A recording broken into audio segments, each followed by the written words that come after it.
We're here to get healthy, Uche. Yeah, We're here this to is slay the freaking stress dragon. Episode 3, slaying the stress dragon. Uche, can I do a little primer here on this? Just because. Yeah. So I was kind of looking at how this relates to dentistry, right? And I was kind of looking at some data of how it's just pervasive in our careers. I think it starts in dental school, right? Mm-hmm. And there's been studies on this, and I'll give some statistics. But more than half of dentists say that stress is affecting their practice, obviously in a detrimental way.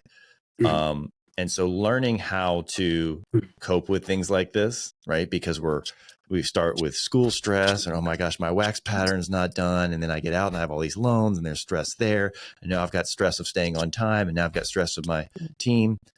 And so it is pervasive in our society. And I think that's why, dentists, when we think of it, we know that dentists have a high suicide rate. And so one way of coping, unfortunately, is that when the stress gets so unmanageable, right, in life, some people say like, oh, that's my option. So I hate to take it down that path, but as we all know, that's probably the ultimate, poor choice of mitigating stress. For sure. But it happens. And Craig, you talk about that a lot, right? We're leading in stress and suicide and alcoholism and all these things. One other stress point, Peter, that bears mentioning. Please. The stress of the exactness of dentistry, the specificity of how careful you have to be. So I remember seating crowns or seeing crowns that I've done and seeing open margins and having sleepless nights and thinking about, do you remember that? Do you remember dude, are you kidding me? Cement the veneer and did I leave the cord in? Oh my God, did I take that cord out? Yeah, right. Did I leave that cord in? And you know what's funny is my dad, 82 years old, he says, I still have nightmares over some of the dentistry. Look at this quote right here. This was on the article I was kind of looking at. If you have a tendency towards perfection, which most dentists do, right? We get in because we're, the exactness, right? You said, Craig, a success and failure is predicated on a micromillimeter. Yeah. If you have a tendency towards perfection, going into dentistry throws gasoline on the fire of stress. So, all right. Uche. And by the way, just one last thing to add to and then we'll close on that, is dentistry is a team sport between you and the patient. So you could have hands of gold. You could be GV Black himself. And if your patient sneezes when you're prepping that distal of 15, it's not going to look so pretty. Yeah. Or you can cut someone's lingual. Right. They ask me how that. Yeah. That was not a good day when I did that once. But anyway. I've done it.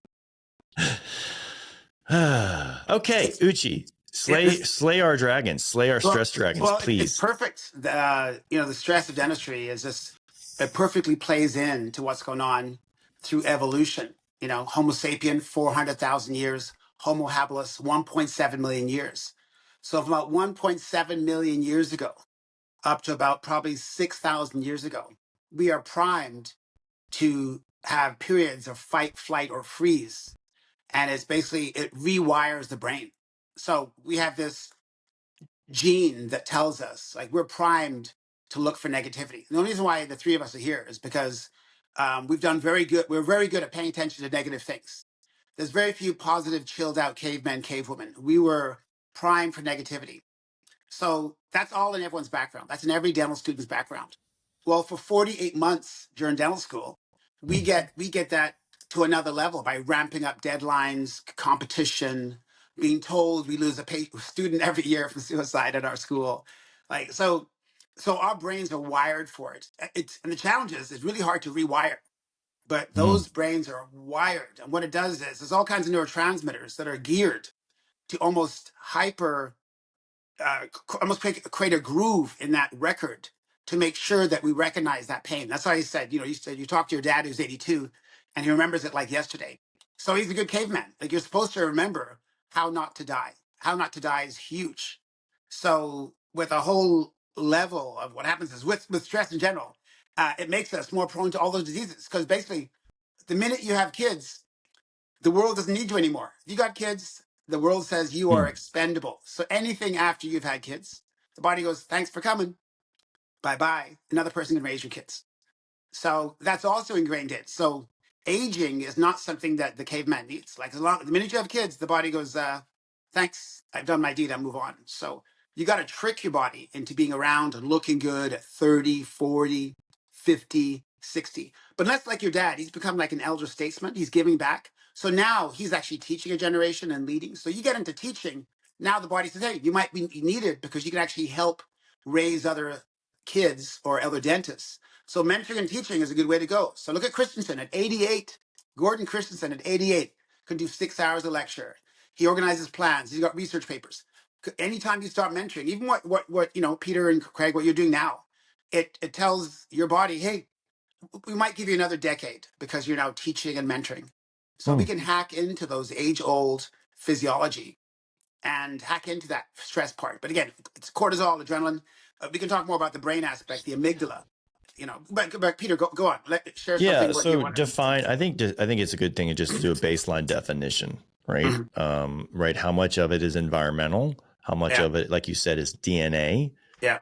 And there's probably another something I'm forgetting. Like how much of it is, like maybe even situational, right? Because there's acute stress and chronic stress. Right. Well, it's anything that takes away from homeostasis. So a deadline, stress lingers. Exercise is a stress, right? Red blood cells dying. Like we have 1 million red blood cells dying every second and they grow. That's a stress of the body. So cortisol isn't bad. Cortisol is like something that takes away debris and breaks things up. So there's nothing wrong with cortisol. You need cortisol. If we didn't have it, we'd have like, 10 trillion red blood cells. 85% of our human cells are red blood cells. So anytime that takes something away from homeostasis is stress.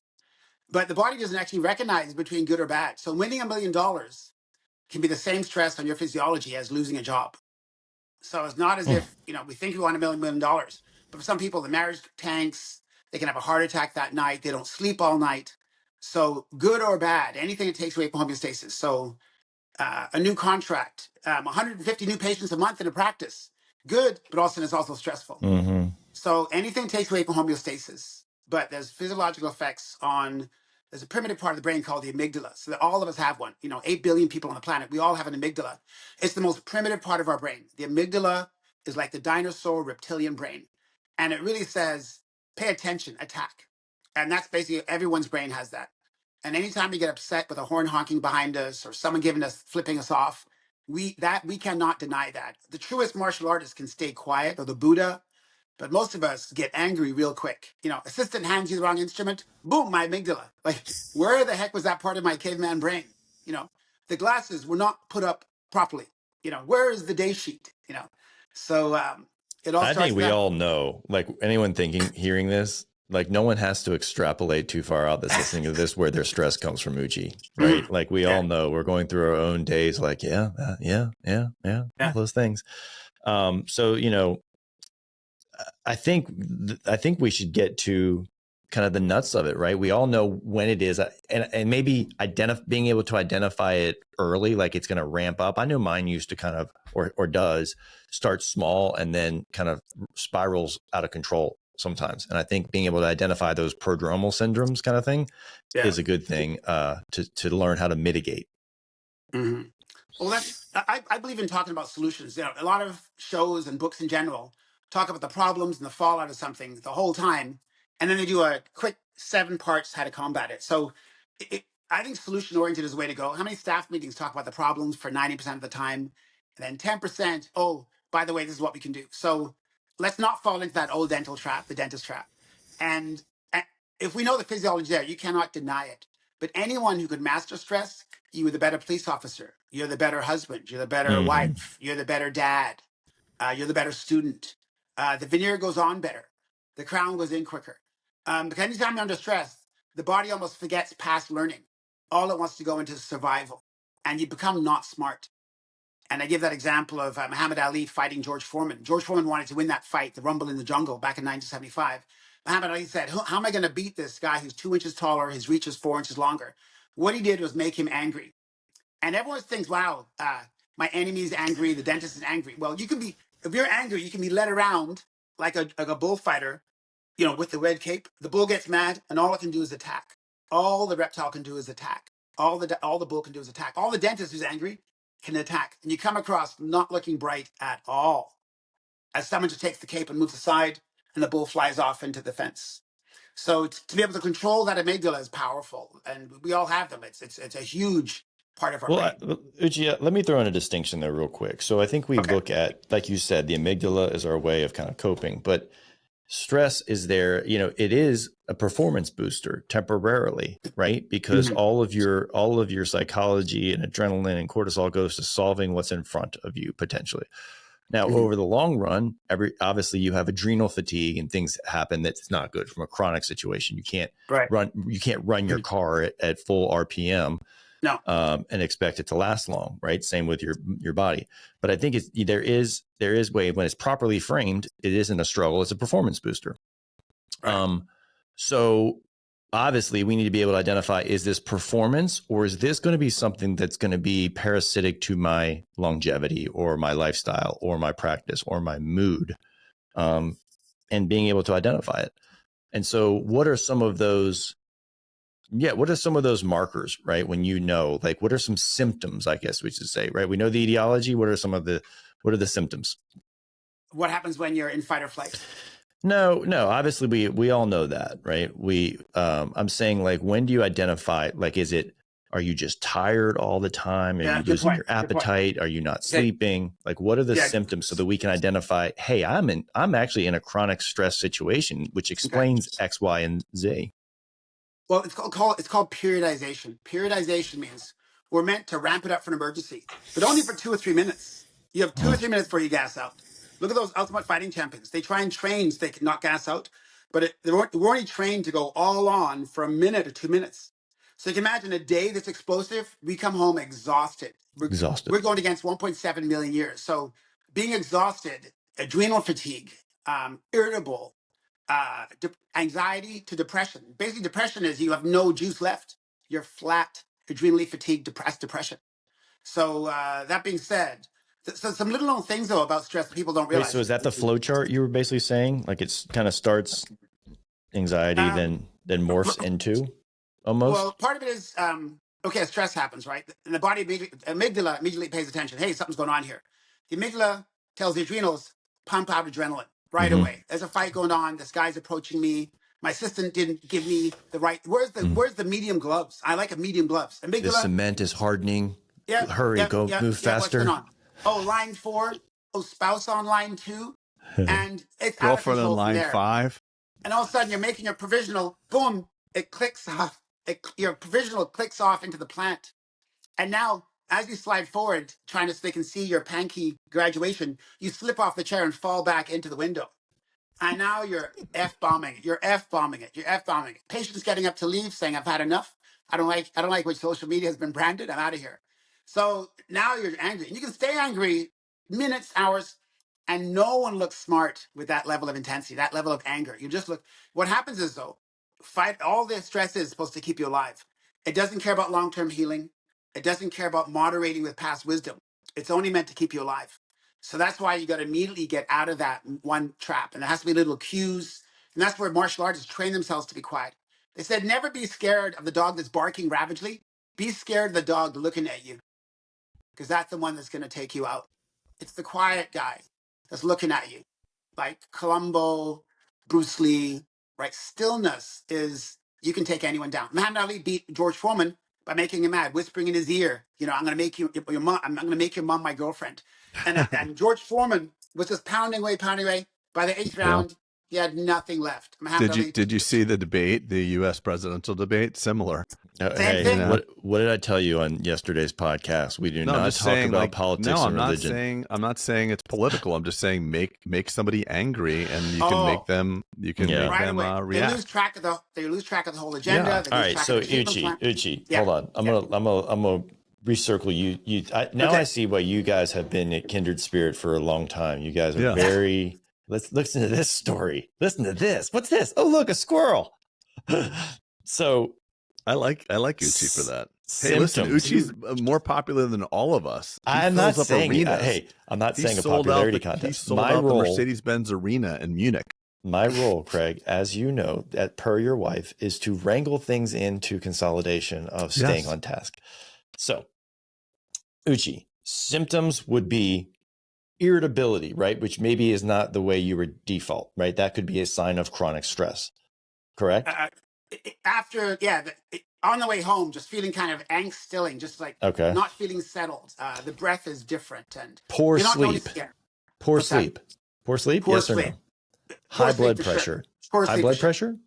Yeah, because the blood pressure is up to pump blood through the body to fight that lion, to fight that assistant, to fight the partner. What other systemic markers potentially? High is cholesterol or anything like that linked to Skin, it? yeah. Fibrinogen. So platelets getting sticky. Stroke is the second biggest killer. So the platelets get sticky automatically. So strokes happen in more often people who have some level of underlying angst, because all your ancient body needs for the last 1.7 million years is that you might be cut. Your caveman body, even though you might be wearing Versace belts and your Hugo Boss suit or your beautiful figs, your beautiful office, but you were in the jungle. You might get cut. So platelets get sticky. Fibrinogen up. Okay. The body routes blood away from your stomach into your limbs for the fight, so you don't digest food better. So if you're angry all the time, now you have the same amount of acid, but now the acid is sitting there without food because you lose being hungry. And now what happens is the body puts long-term healing on hold. You have razor-like focus of things in front of you, but you lose track of ancient wisdom. You have no ability to remember things. That's why they train police officers to do things automatically, because when there's a crisis on, if you have to think, you've lost. It's got to be automatic. So they train them over and over and over again: who to shoot, who not to shoot, who to shoot, not to shoot.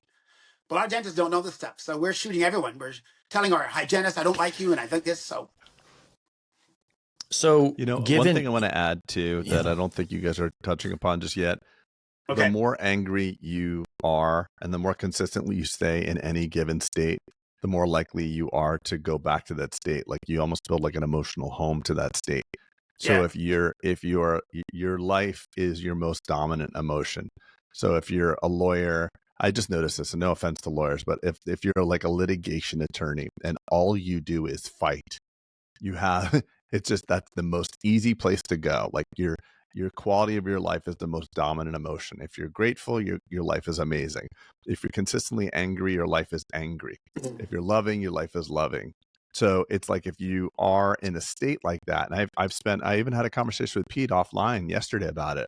He's kind of just saying like, just normal stuff that we talk about. Is like, this is going on, like, be careful. Like, don't try to draw any conclusion. And we talk about like this to each other all the time. Don't try to say that things are bad, because you will find more evidence to find that things are bad. Yeah. And it's like what you're looking for is always available. So if you're stressed, you're going to find everything stressful. And you're talking about an adaptive response. If you hear rustling in the bushes and you think, I wonder if that's a canary, and it was a wolf, you're dead. So your brain is an instrument of survival. But the higher levels of mentality, you have to create happiness, which is not the default state for human beings. The default state for human beings is just to stay alive. Right. And staying alive is better to assume that the rustling in the bushes is a wolf versus a canary. Yeah, it'll never change. They'll never change. Right. So what I'm trying to say there is that there's a default built-in program that's going to get you unhappy and worried.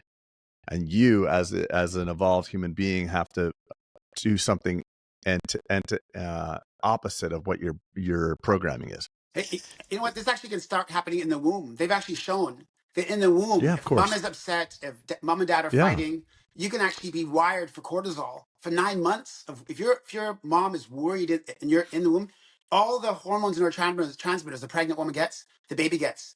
So right away, you can be sensitized to unleash compared to a chilled out mom, or listening to Vivaldi and walking through getting sunflowers. But imagine like how many hygienists and how many people actually work being pregnant in an intense environment. And if you're up and down, that child is wired to know this fight or flight. I got to say, Uche, and I'm going to make this statement, that stress has hijacked a large portion of my life. Yeah. Me too. And probably to the point, as I'm sitting here reflecting on the things you're saying, probably to the point where it increased my motivation, become non-clinical, right? Remove myself from that environment that is just ultimately so stressful, which caused the motivation for me to extricate myself potentially. If I'm being totally honest, it was probably a big motivator for me stopping clinical dentistry, because it was just, I was not able to cope, and there were some breakdown signs that I was experiencing. And so, you know, obviously too late for me, right, from a clinical standpoint, to go back and say, hey, here's what you should have done. But man, wouldn't it be wouldn't, if you could add years of happy clinical dentistry through stress mitigation practices here, that would be the ultimate outcome of this pod. Mm-hmm. Yeah, no, if you could get early, no pressure. And in dental school, it's again, it's funny how everything is deadline based. But if they had a mindfulness course, there's mindfulness courses in Massachusetts at Harvard, Herbert Benson. But if you can learn to quieten down that, amygdala, and if everyone just learns immediately, if someone just gets quiet, like as you feel yourself erupting, nasal breathing tells the amygdala chill out, because the Homo habilis, when you're angry, it's mouth breathing. So the brain is a slave to the breath. Just remember this, you know, viewers, listeners, the brain is a slave to the breath. It'll never change. You can change your physiology by breath. And it sounds, when someone tells you to take a deep breath or you get angry, but if you yourself can hack into that amygdala, you can actually, because the brain is such an all or nothing thing. So one mitigation is breathe. You're saying number one tactic is learning to breathe. Yeah. And I remember hearing this, Uche, and being like, we all know how to breathe, kind of thing. And it wasn't until I kind of looked into, you know, Jesse Itzler would kind of tell me some things, and then watching Wim Hof videos, and then actually doing now cold plunging. The only way I can get through cold plunging is by focusing on box breathing. Right. And like, no one told me, hey, when you're in dental situation, like just take 20 seconds out and do a quick box breath. Right. Like, God dang, that would have saved me, honestly, from some. Let's reset your dental school. There's a book called A More Mindful Nation, I think written by a congressman in Ohio. And it was all about teaching kids before a class or before an exam, inhale, exhale through your nose, and it actually quietens down your amygdala and it opens it up, getting ready for learning. How come the viewers and listeners are hearing that for the first time now as smart people when they're teaching? That's crazy. That's insane. It's sad. But it's like, you know, do we learn financial management and relationship management? But breath is so fundamental. And when I first heard this in 2004 by Paul Chek, I said, whatever. He goes, nope. You think sleep's important, food's important. Everyone wants to know about food hacks and activity hacks. And breath doesn't seem that important until you realize how many times a day we do it. And at 12 to 15 times a minute, it's 20,000 times a day. So that rules our physiology. Breath rules our physiology. You change how you breathe, change your thoughts, change your physiology, quieten the amygdala. You become a nicer person to be around, less likely to have emotional strife. The crown goes on. You look at the case, and how much is going to fit? You realize, oh, wrong box. You're more complimentary. And now life gets easy. And it takes practice, obviously. But back to the message of another thing that should have been taught in school, right? Financial acumen, and learn to stress with some cope, because you're about to get a boatload the rest of your life. Well, I think what you guys are talking about, by the way, is not just stress. It's kind of like human school, you know, because we are emotional creatures. We have a chemical reaction. We have neurotransmitters flooding our body. And just like you would if you got an exogenous shot of epinephrine, your heart rate would go fast. You have to learn how to have a rational approach to this human experience that we have. And we're all going through the same thing. And many people feel alone in this because, like, why am I losing my shit? And, you know, Peter never loses his, or Uche's like floating 4 feet above his sheets. Right. You know, he's meditating, levitating. But what you realize is that everybody struggles. And, you know, even Tony used to have a higher temper. You know, I know, Uche, you went to early Tony stuff and you said how he's evolved over time. Yep. Tony still suffers like all of us, but he limits his suffering to, you know, he'll allow himself like a minute of a poor emotional state, but he won't stay there. So what happens when we get angry is we double down in our anger. Like, you know, this person just cut me off and no one gives a shit and blah, blah, blah. I'm going to be late and my crown's never fit. And it's like, you go through this whole thing of you disaster everything in your life. And I think it's just normal that I think the only thing that we can hope for as human beings is to just catch ourselves earlier. So if you're stressed and you're going through a bad time and you're not experienced, you may go through 2 weeks of a bad time. Yeah. But eventually you can get it down to 2 minutes. Well, you know what? And it's still going to happen. That catching yourself though is a key word. It's called metacognition. Metacognition is when you're aware. If you're trying to stop swearing and you keep swearing in spite of, metacognition means, oh my God, I'm swearing, or ooh, I'm going down that angry path. And that metacognition is the beginning of change. So you catch yourself being upset. You said Tony does a minute upset anyway, but what you got to do is you got to stop that cycle. And we're supposed to not be angry all the time. The caveman was periods of intense and you relax. We spend more times recovering than being intense. More times recovering. So what happens is you got to realize that if I can hack into that, you can actually change your physiology. And it's magical. It truly is magical. But that metacognition, catching yourself. But we know what people do though. On the way to work, someone cuts them off. They get a dig in the car. What 95% of people do is they'll tell the story 10 more times that day with the same energy. You should have seen this guy. People talk about, I can't remember this girlfriend or this wife. And all of a sudden you're like, did it happen yesterday? No, 20 years ago. And they tell it with the intensity. And you're thinking, did this just happen? No, my brother told me, didn't give me $20. It was in 20 years. And every time your brain can't tell the difference whether it's happening now or you're telling the story. So every time you tell an angry story, your brain floods again with fight or flight, and you're sitting down on the phone. I feel so angry now, or relive a sad time. So telling a sad sack story, Peter, if you want another way to lower the amygdala, and is stop telling the sad sack story. You have a counselor, you're getting CBT, but no one else needs to know how sad, how the crash happened, how you got your car keyed, how the patient didn't show up. Yeah, shut your damn mouth. Is that what you're saying? Yeah, don't tell that story again. It's a sad sack story. They're reliving the sadness. But you need a reason. Every time you go through it. It's aging you. It's aging you. It's called storyboarding. Storyboarding. Anytime your cortisol is high, for guys, this is where its trouble is now with the low testosterone. They're now saying that 20% of high school kids have like very low sperm count. Your cortisol is high. The body goes, hey, what? You don't need to reproduce. We're gonna shrink those balls of yours.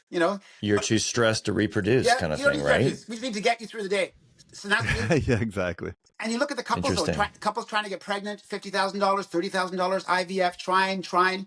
The thermometer goes off. You phone your wife, who's a lawyer. Babe, you got to come home right now. I'm ready. I put the thermostat under my groin and I'm ready to go. And all of a sudden you say, okay, we're done. We tried for 2 years. It's $80,000. To show you how subtle the body acts to change, the next night, when you're not upset, the egg and the sperm go, because the body goes, I am not conceiving when there's a fight or flight on. You would never. You know how many people I know in my school that they're trying to have in vitro and they're spending, tens of thousands of dollars on in vitro and they are frustrated and struggling. They have a successful in vitro and then 8 months later they get pregnant because the pressure is off. Yeah. That's how subtle. I would imagine the statistics around fertility concerns for women are going through the freaking roof. Yeah. And if you're concerned about getting pregnant, your body says we are not in a state where your body doesn't know what you're concerned about. So concern about getting pregnant for the body probably feels like concern about being attacked by the Huns or by a bear. And it will shut down the reproductive process. Hey, there's a study it's interesting because there's a study in Perth by Professor Hart. It was done maybe 10 years ago. And inflammation in the mouth, which is a stress. I'll talk about other stresses other than the crown not fitting. But if someone's inflamed, and how common is gingivitis and periodontal disease? So a woman in her 30s trying to get pregnant. There was a study with 3,543 women. Women who have inflamed gingiva, poor oral hygiene, take 2 months longer to conceive than women with a quiet gingiva and nice tight tissues. And you're thinking, how's that possible? Well, Professor Hart said it's all due to the fact inflammation is stressful. And the body's going, hey, why conceive when you got a 4 millimeter pocket? Why conceive when you got bleeding upon probing? Why conceive when you have peritonitis? And you're thinking, Uche, how's that possible? The body is like an orchestra. It's like a symphony orchestra. It's so delicate. Not trying to get pregnant. The next night, the egg and the sperm meet. So it's the body's so subtle. Like, how can a breath change me? How can having a calm mouth help? So I get a patient asking, "Oh, I'm trying to get pregnant, no X-rays," and I said, "Well, let me tell you a way that you can actually increase the chance of pregnancy by coming in every 3 months during the time you're trying, then coming in every 9 months." Really? Is that specifically seeing you or just coming to the office? Hey, I try and make it all about me. Hey, no, it's the hygienist actually. No, The hygienist is key. The wellness. I thought there was something to do like being around you. Hey, people around me, there's this element of serotonin and oxytocin. But no, coming into the dental office, you can actually increase your chance of getting pregnant by 2 months, which when you think of it, spending $10, $20, $30,000 is incredible. Is this the book, Peter, that's Yeah, it's one that's recommended. I've read clips of it, but it's got 28,000 almost 5-star reviews called Breathe, the new science. It's James Nestor. Yeah. And I've had many people kind of refer this. So look, I'm all about Uche. I'm all about kind of the when you get done with the summit, what's the action items? When you get done with the pod, what are the things? Because it's nice to have a conversation about all this, but like people at the end of the day want to know, how does this benefit me? Right? Whoever's listening to this, how can I listen to this pod and change the direction or the trajectory of what's going on in my life for better? So, tools I think dentists particularly are, academics, and they love like, hey, what books do you recommend? Right. Kind of thing. And so this is a good one. Have you read it? Yeah, I've read it, and I've listened to the audio like 2 or 3 times. I wrote notes on it. I got about 8 pages of notes on it. Okay. So it's Uche approved. Yeah, for sure. It's for $21. It's life-changing. It can give someone their marriage back. It gives someone their health back. Just one example in the book, a doctor and his protege, they put cotton rolls on their nose and closed it for 10 days. Within an hour, blood pressure was up, pulse was up. Within 2 days, they had blood sugar issues. They weren't sleeping. They were snoring full on time. They were snoring like 80% of the night. They said after 2 days, 3 days, we don't know if we can finish. And they were simply mouth breathing. By taping their mouth closed, the body, immediately the brain goes, stress, fight, black jaguar, someone keyed my car. The sad thing is 25% of Americans and 25% of dentists are walking around mouth breathing all the time with their little tape. Yeah. And then, so that's the whole mouth tape you were talking about on the previous pod, right? It's the antidote for that kind of that test, if you will, right? Making people breathe in their sleep through their nose. You could have your whole life going well. You can have a paid off house, paid off practice, gorgeous staff, gorgeous spouse. Everything's going well. But if you snore, the body thinks you're dying. Right. All night. So blood pressure up, insulin problems, not happy, emotionally triggered, poor memory, life's out of control. You're thinking, how could I have life out of control? Everything's paid off. I'm worth $8 million. The body goes, you were mouth breathing for 8 hours. You thought you were going to die. And that doesn't change till people get a sleep study. So those dentists who are recommending sleep studies, are you getting your own sleep study? It's a report card for how well your autonomic nervous system goes. Because can I ask you a selfish question? Because I feel like I just have one selfish question to ask here. It's about snoring. I'm sorry. It's about snoring. Uche. No, I just wondered. I don't want to go tangential, so I hope the world's greatest moderator can steer this in if we go somewhere else. But what do y'all think of the 8 sleep deal? 8 sleep that we're not in. This is not a pod about sleep, but Uche, I know. Please give commentary real quick so I can put him back on track. Okay. 8 sleep. Well, let me tell you the new one. Peter, are you using this crap right now? I use a thermal regulator to sleep. Yes. Oh, wow. But not 8 sleep. Nice. But this one like lifts up your body, like when you're snoring. It tells you what position. I don't snore, so okay. Yeah. You know what? Matthew Walker, neuroscientist, said a lot of apps. It's almost like if you're trying to get along better with your spouse, and every minute tells you it's going well, not going well. Touch her for 10 seconds. Touch her shoulder. So it's too much information. And it said basically it's making you consciously competent, which is too much. Yeah, it's like my Oura ring. I had to take off my Oura ring for that reason. If you had your emotional regulation counselor whispering in your ear the whole time during lovemaking, it would not be enjoyable. So a lot of people aren't enjoying so sleep. I should stop doing that, as you're saying? I didn't know that. I thought that was, Yeah.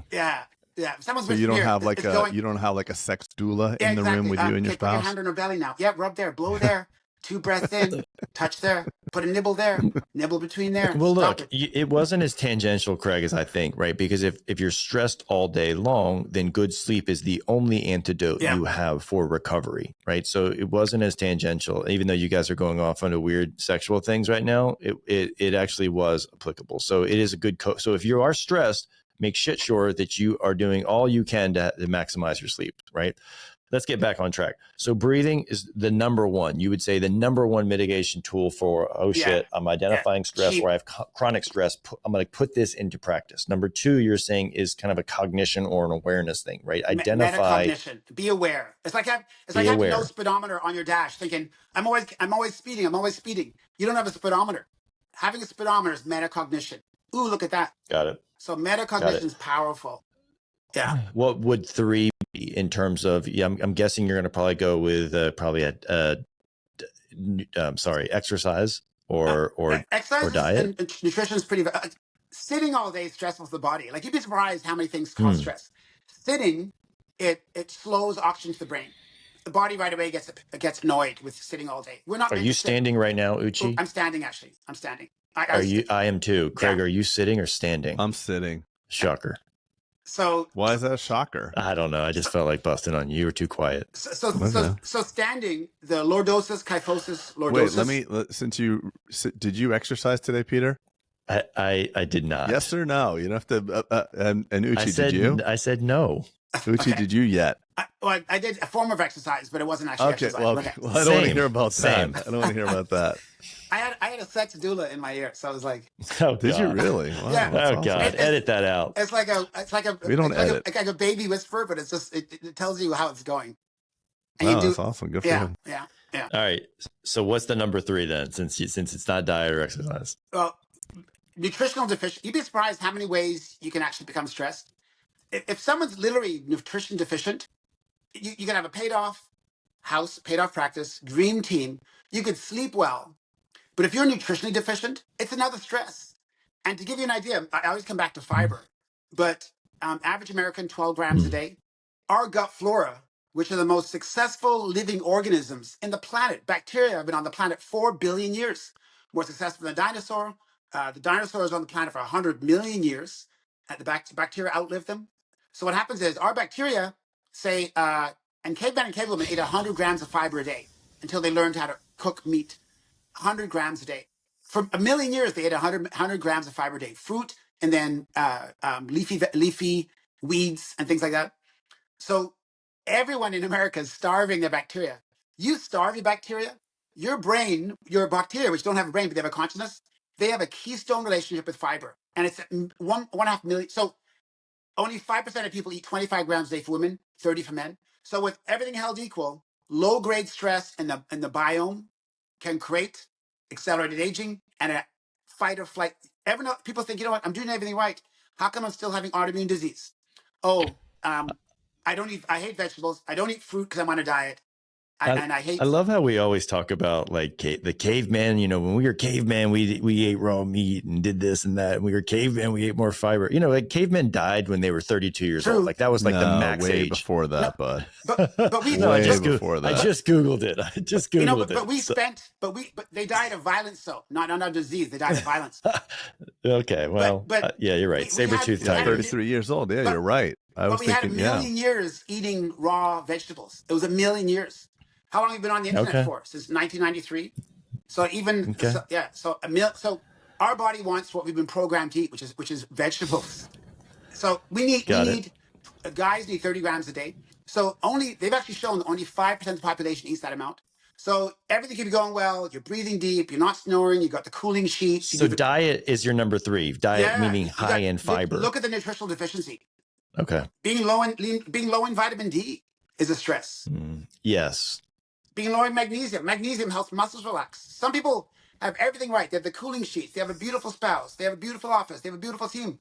But they're low in magnesium. They don't eat nuts and legumes and lentils. So is legumes Canadian for something? I don't think we use that word here. Lentils?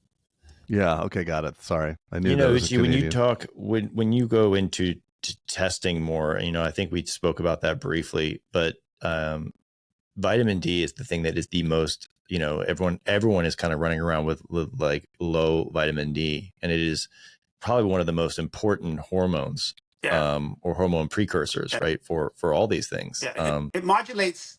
We have 21,000 protein coding genes. Vitamin D modulates 5% of them. So that's a lot. And if 75% are not getting enough, that's a stress. People always think stress is just the traffic jam or the flat tire. Stress comes from cancellation, dehydration, mouth breathing, poor sleep, nutritional deficiency, sitting all day, not getting more crowns, paid off office. How do I sell to a DSO? Noise outside, ambient noise. Your neighbor, you can hear his whatever music through the walls. That So, rant just stressed me out, by the way. You going through all that gave me a little bit of micro stress. okay. So Okay. I'm going to need to do a box breathe real quick. For sure. What's a box breathe? You know what a box breathe is? No. Uche, like in, Uche, hold, can you out, take like us through? Square? Okay. Yes. So we could all do it. So basically, let's do it. So let's do an inhale for 3, slowly through the nose. So inhale for 3. So 1, 2, 3. Hold it for 3. Now out slowly for 3. Slow. 3. And now delay breathing in again for 3. It's that delay.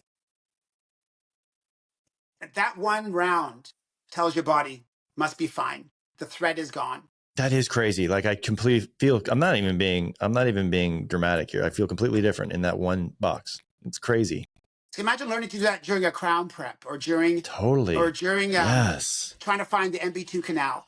You hold your breath though. Like how many times during a seat did I like you're doing, you're trying to seat a veneer case and you literally probably have held your breath for 5 minutes. Yeah. You don't even know. Yeah. And I have no access to like turning the veneer slightly or recommending, say, hey, you're doing a great, tell assistant she's doing a great job. All of a sudden now she does a better job because you're reminding her. So you remember all those little things. Oh, Dorfman says when you're seating veneers, give a compliment to your work. A proud dentist makes the patient think things are going well. Ooh, this looks beautiful. But you can't remember that though if you're holding your breath. So you lose memory. You lose ability to look at So you lose all track to all the skills you've learned at Coy's, Pankey, Spears, and Seattle Study Club. You mentioned hydration. Tell me about hydration as it relates to stress. Yeah, well, most people think athletes and we think college football players in the summer. Well, if your body weight goes down by 1 to 2% in moisture, right away the body also thinks there's a stress going on.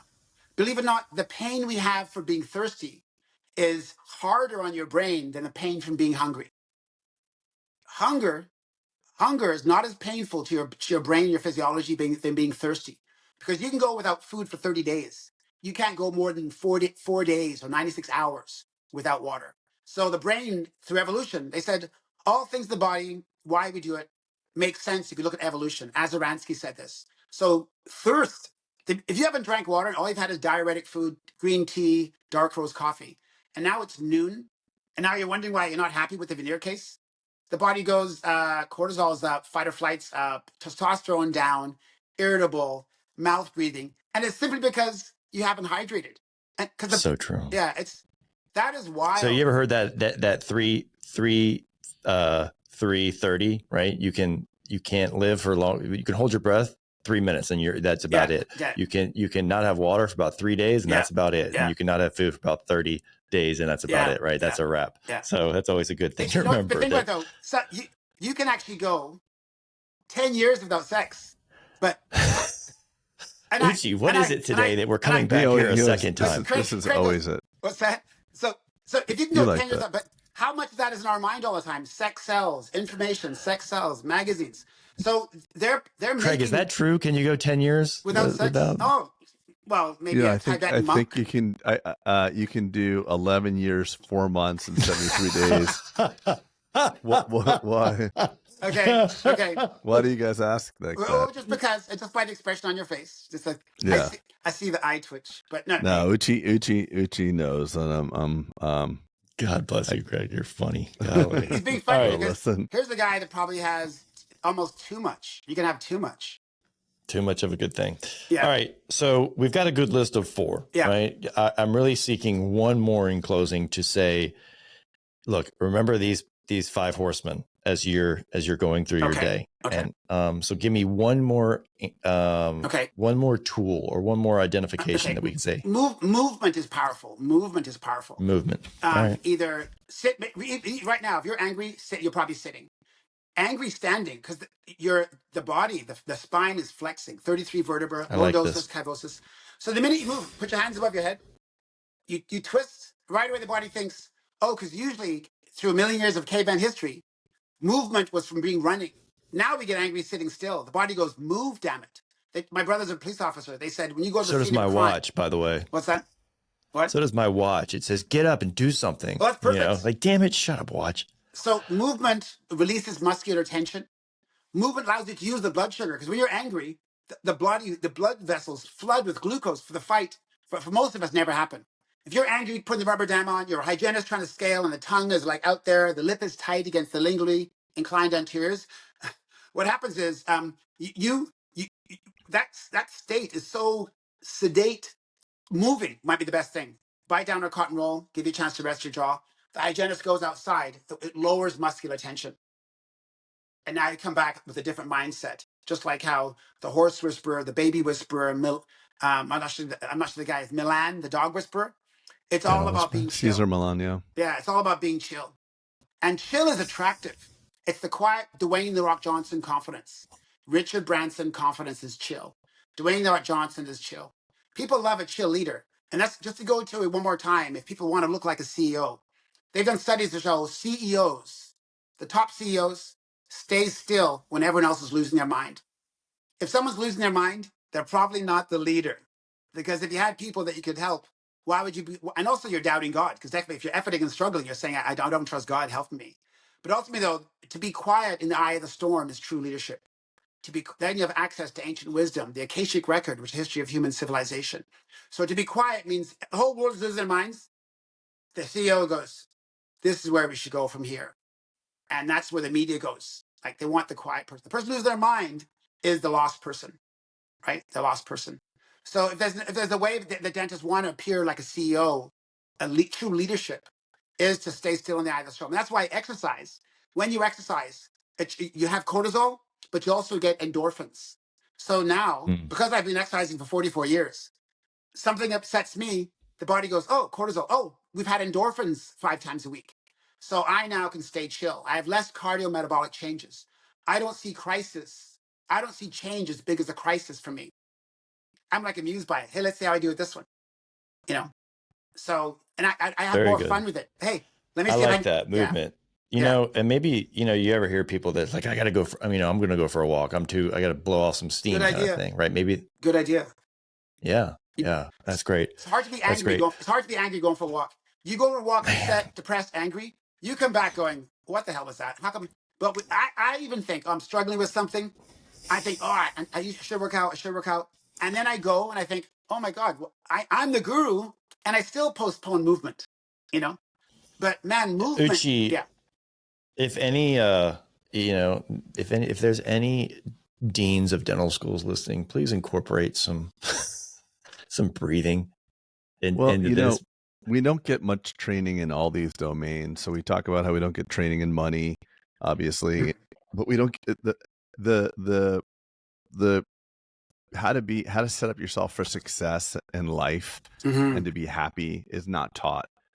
So when we were touring schools for high school, we asked all these really expensive private schools in my area, schools that are $20, $30, $40, $50,000 a year. Wow. What type for grade school? Just for high school per year. Okay. What type of training do you have? You know, training just for life, like how, you know, to which the answer I most frequently got is we have an on-staff psychiatrist. So, and I said, okay, so obviously you have crisis intervention, you know, but what about the pre-crisis? What about like lessons in living or lessons in human development? And that's why I'm so thankful for like the Robbins training I received and other trainings that I received. I sourced a lot of stuff. I needed this stuff in my life, and I went out and found it. But when I went, I thought to myself, why am I going to this Tony Robbins thing? It's not like, I remember telling Saisha, she was with me, I'm like, I don't think we need to be here. I don't want to kill myself. That was my answer. Like that was my softener to say, why do I need this? I'm not like it was binary for you. Right. Like yeah. It's like, this is for people who are at, you know, at a suicide level. Yeah. And it's just unfortunate that we don't really have this stuff built in, and it would do really well for dental schools to. It really would. Let's put it out there. Like let's put it out there. It would be word great. spreads quickly. There's not enough people talking about it, and when they do it, people get too woo. But if you look at the science, like there's a book called Spark by John Rattay, Harvard psychiatrist. He said exercise is the best treatment for mental disorders. Here's a psychiatrist. Move. It's a crazy book. It's 2007. Why haven't smart people like the two guys have heard about this book? It's been out for 17 years. So John Rattay wrote the foreword to a book I co-wrote back in 2008. John Rattay. So he's a medical doctor who said exercise is not only a treatment for depression and mental illness is probably the best one to prevent it. Like, that's wild. That's a wild endorsement. John Ratey, Ratey. So, I went to University of Virginia for college, and the only thing I probably remember from my undergraduate education, Uche, was just that it was a famous psychologist, and he said, "I've never treated a physically fit patient." Yeah. So for depression. What is it? Like, what is it? Why isn't it? Why? So why aren't these dentists moving? If I may have paraphrased that a little bit, but you get the gist. Yeah. Yeah. Well, the American College of Sports Medicine says 77% of adults don't exercise. So probably 77% of dentists don't. That could be an easy hack. Oh, I'd say way higher don't. I'd say way higher do not. That's by their own definition, whatever that is. Some people say, filling the bathtub and pulling the plug is swimming. But by their own definition, 77%. But so look, because this stuff is not taught, Uche, and you are kind of the teacher of, because you've done copious amounts of study, you actually understand the stress of dentists. You understand you are a dentist. You're a clinical every day. You understand how to thrive in that position. Mm-hmm. So listening to a podcast is great. Oh, cool. I got 5 things that I'm going to do from it. But like, obviously there's a whole different level that you can do. And I know you go around the country talking and speaking, just like you kind of did at Bulletproof Summit, right? Like doing examples like the box breathing, but showing people. The retreat is starting to get legs, right? We kind of talked about it as a hypothetical. Wouldn't it be cool? And then I mentioned it on the last pod we did.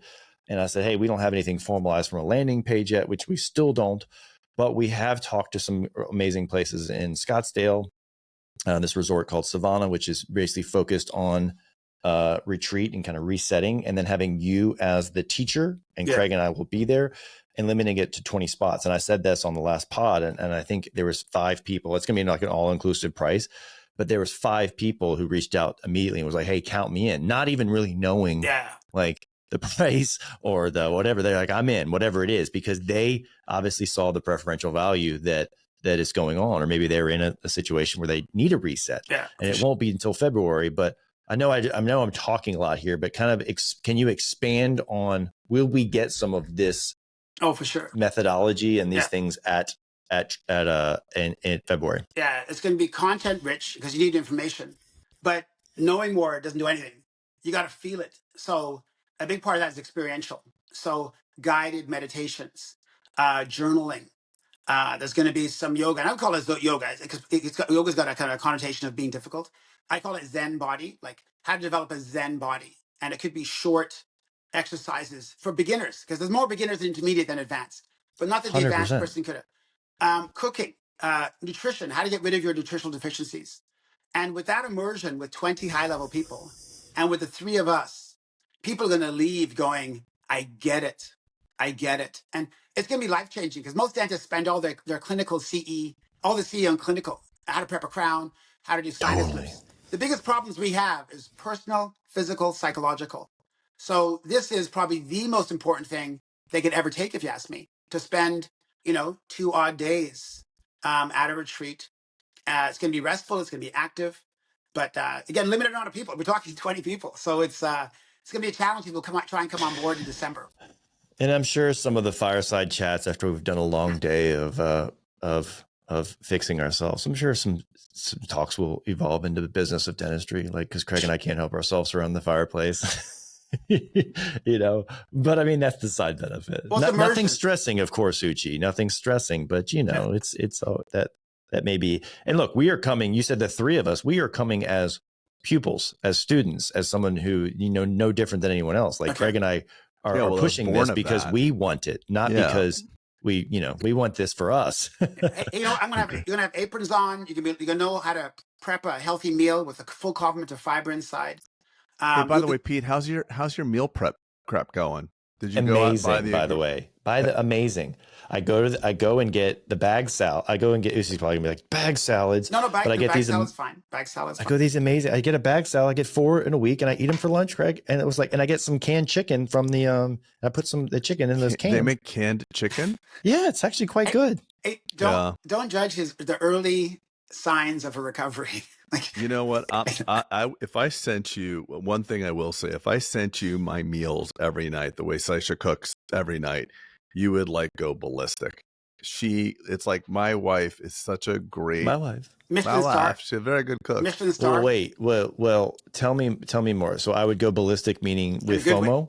Yeah, FOMO. Yeah, it's so amazing. So like, why what she aren't you does. this specimen that you got no Because- excuse? Your diet is great, right? But You look got at that my licked.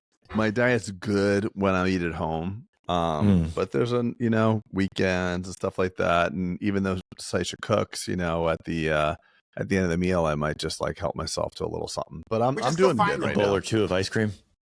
I'm doing good right now.